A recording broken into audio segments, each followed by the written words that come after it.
recording. Okay.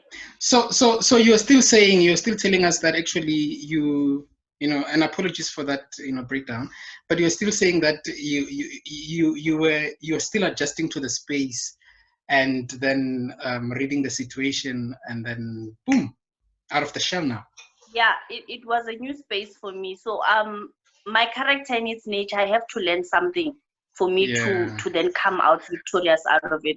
I can't just come in and then become that. So I was still learning the space of how varsity works, this segments of different leadership spaces. What is this? There's SRC, there's SF, there's school councils. What is this? So I was still in that process of learning, but I'm a reserved person in nature, but not shy. Yeah, No. yeah.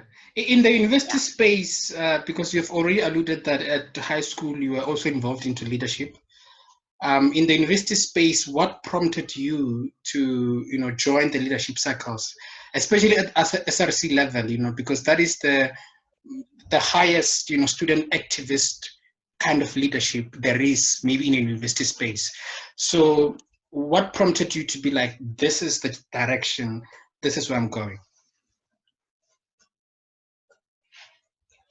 Okay, so from a high school level, you don't decide that you want to be a leader. I get academically you are called to lead at high school. So you were that student. That's why they call you a prefect. Yeah. They call you a prefect because you know all you do is to mediate the voices between the management and the students. But at a varsity level, it's activism. And for me, it was because of what I experienced. So at varsity level, you can never be a leader unless you have experienced something. So it's the challenges that you go through and you say it can never happen again for a girl like me, a black girl like me, or someone from the province of Limpopo like me. So in my first year, I applied for my application for VITS on the phone. So I didn't have a laptop to apply and to get to see that there's a RES application, there's a NSFAS application. So I only did the academic application. I thought I was done. And I got my response, boom, I met VETS, and I'm like, where is the RES? Where is the funding application? They're like, no, you never applied. So it was that, because I now stayed, I think I stayed next to Hillbrow, if you remember properly. I was far from campus of the first year. And it was my first time in Johannesburg. You can't be staying that far from campus. You don't even have funding. Already you are getting into student loans unexpectedly, boom, and you're like, okay, when I work, I'll pay it back. So it was my circumstances which pushed me to say I need to get to a leadership space that is going to bring change. However, I have to move along the journey. I cannot go straight to SRC. I must at least go serve at residence level and understand the dynamics there. I must at least go serve at school council levels and understand the academic dynamics there. And then I'll be very ready to be at an SRC level, because now you're responsible for everything. So I took my time.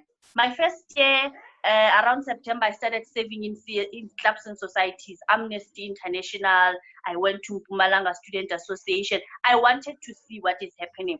Second year, right into it, I was now into house committee. So I was at the residence level. And subsequently, it took me to the All Residence Council.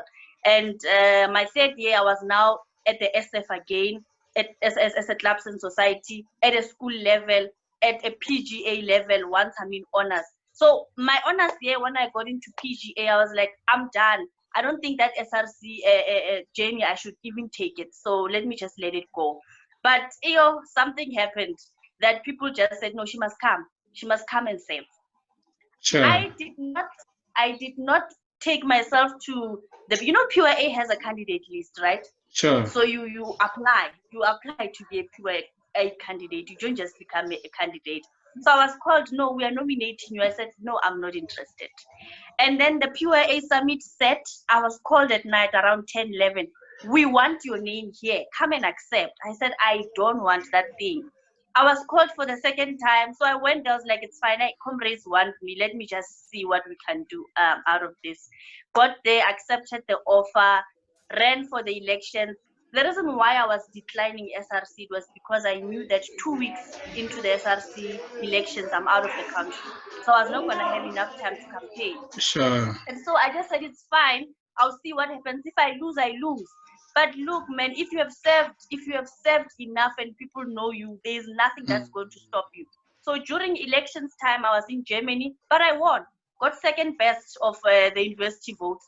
Yeah. You know, so I was like, whoa, I make it into the SRC. Yeah. And then comes that part of choosing positions. And I was like, deploy me anywhere. I mean, I'm fine. As long as I can serve students and work with them hand in hand and consult with them where I can assist, I'm fine. And boom, deputy president, uncontested. And I'm like, okay, it's fine now. There's nothing